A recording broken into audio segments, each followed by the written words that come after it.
Oļegs Boļšakovs strādā par reisu autobusa šoferi. Jau kopš bērnības tehnika ir bijusi viņa vājība, tāpēc automašīnu mācējis vadīt jau no 7 gadu vecuma.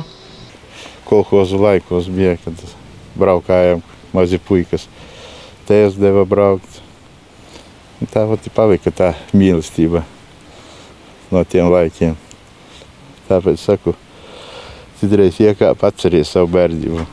Oļega kolekcijā ir dažādu marku un vecuma automašīnas un motocikli. Lepns par to, ka viss ir ejošā kārtībā, taču šobrīd var droši braukt vien ar melno Volgu. Pārējās automašīnas kalpo kā muzeja eksponāti. Maksāt par visām ceļa nodokli nav finansiāli iespējams, taču tāpat transporta līdzekļi nemitīgi tiek atjaunoti. To auto kolekcionāram palīdz gan brālis, gan viņa dēls Dairis. No bērnības, kā vecāki.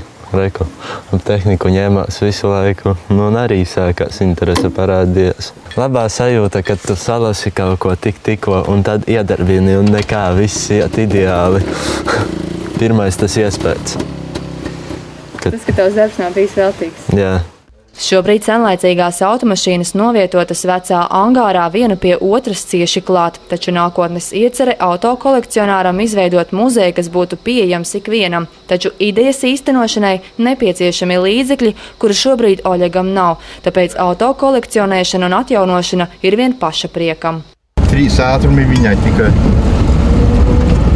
Uz cik tad var pabraukt? 125 kaut kur esmu braucis.